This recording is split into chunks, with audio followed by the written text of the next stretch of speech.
Ինչը ձեզ դրդեց կրկին վերադառնալ Հայաստան։ Սերը։ Երբ դուք սիրահարվում եք մեկին, ինչ եք անում։ Դուք ցանկանում եք նրան նորից տեսնել, չէ՞։ Հենց այդպես էլ վարվեցի։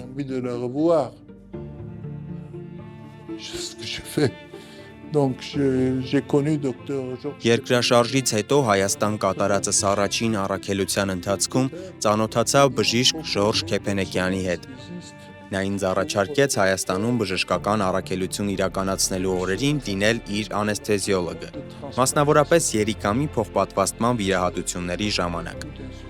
Երկրաշարժից հետո բազմաթիվ մարդիկ կային, որոնք երիկամային անբավարարություն ունեին։ Այսպիսով, ես Ժորժ Քեփենեքյանի թիմի մաս կազմեցի։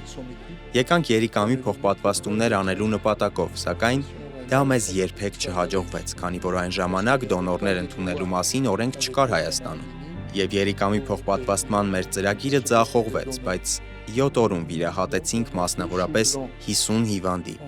Այդ ուղևորության ընթացքում ես հանդիպեցի նաև Ղարաբաղից բժիշկների, որոնք մեզ ասացին՝ եկեք Ղարաբաղ, մեզ այցի։